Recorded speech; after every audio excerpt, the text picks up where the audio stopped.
Welcome to Democracy Now!, democracynow.org, the War and Peace Report. I'm Amy Goodman. The United States Senate has confirmed federal appeals judge Ketanji Brown Jackson to the Supreme Court, making her the first black woman and first former public defender to serve on the high court. Vice President Kamala Harris, the first black woman to serve as vice president, presided over Thursday's vote as president of the Senate. On this vote, the yeas are 53, the nays are 47, and this nomination is confirmed.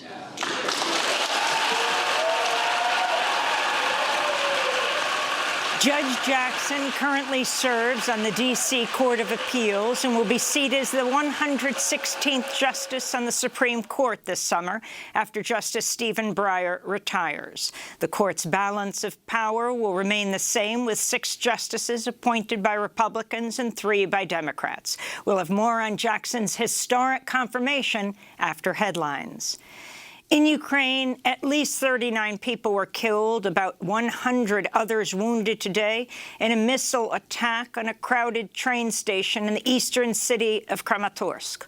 Among the dead were 4 children. Ukrainian officials accuse Russia of deliberately targeting civilians attempting to flee Russia's heavy assault on the region. Russia has denied responsibility.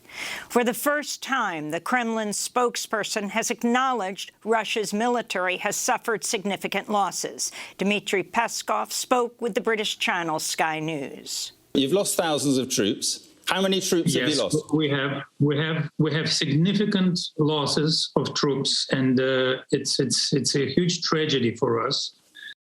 Brussels. Secretary of State Antony Blinken said Thursday the U.S. is preparing to send even more advanced weaponry to Ukraine. Blinken made the pledge after meeting with NATO ministers. Ukraine's Foreign Minister, Dmytro Kuleba, spoke after joining the meeting. My agenda is very simple. It has only 3 items on it. It's weapons, weapons, and weapons. The U.S. has sent Ukraine $1.7 billion in military aid since Russia invaded Ukraine 6 weeks ago. Peace activists say the focus should be on diplomacy. Code Pink's Medea Benjamin wrote, quote, Ukraine's foreign minister's agenda should not be weapons, weapons, weapons, but negotiations, negotiations, negotiations, and ceasefire, ceasefire, ceasefire, Code Pink said. The United Nations General Assembly voted Thursday to suspend Russia's membership to the UN Human Rights Council, citing gross and systematic violations and abuses of human rights during its assault on Ukraine. 93 countries voted in favor of the resolution, 24 voted against, including Russia and China.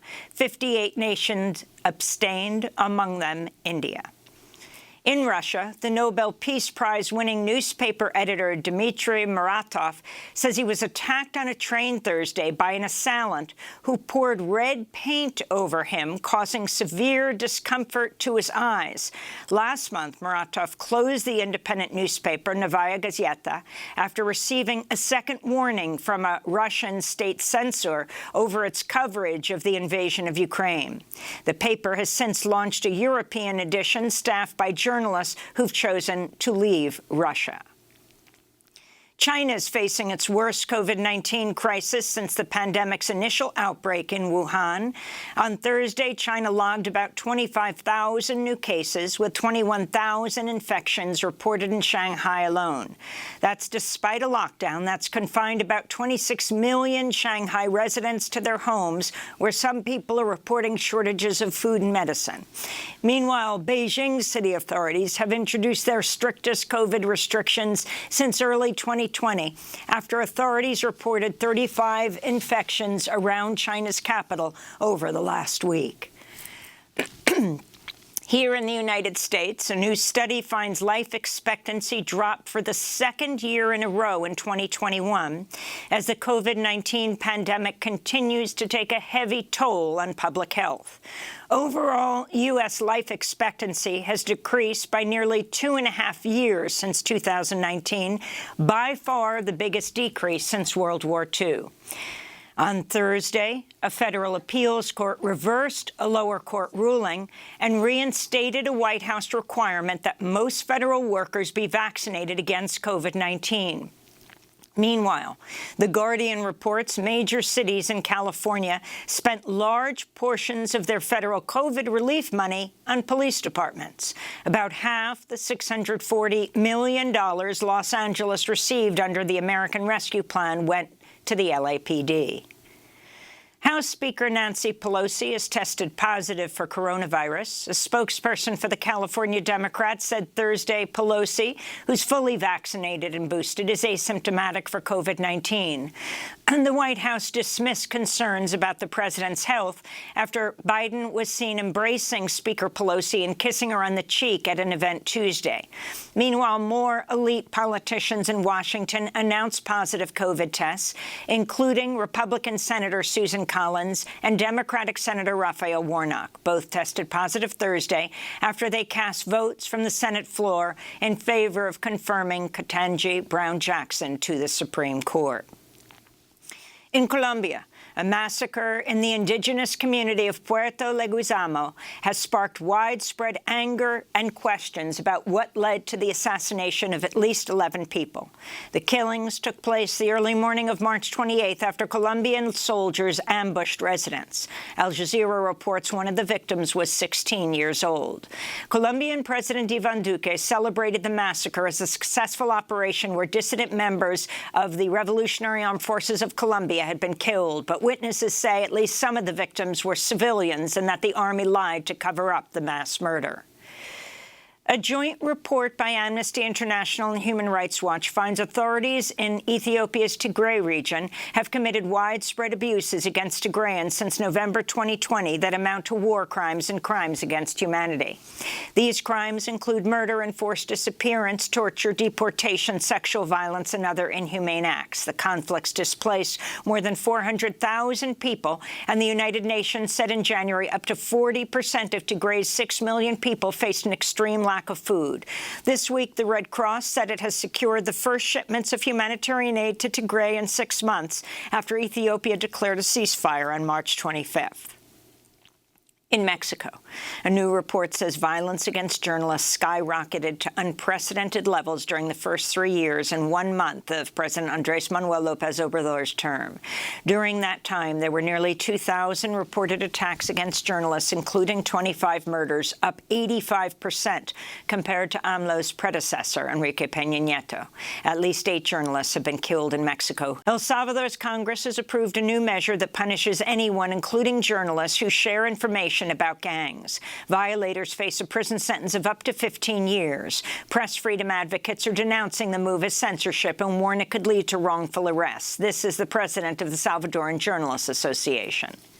I think the government is trying to prevent us from speaking about certain things, from speaking about how they made deals with gangs, how the state protects gang members from being extradited to the United States.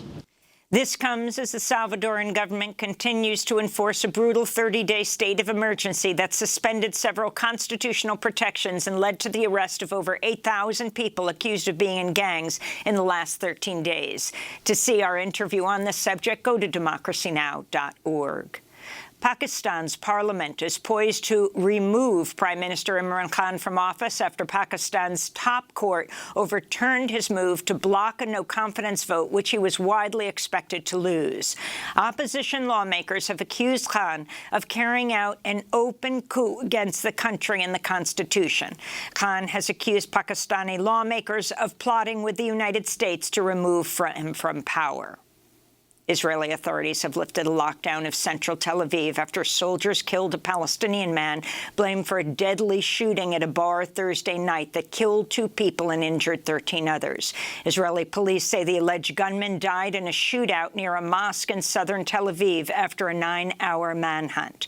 The attacker was identified as a 28-year-old Palestinian from Jenin in the occupied West Bank.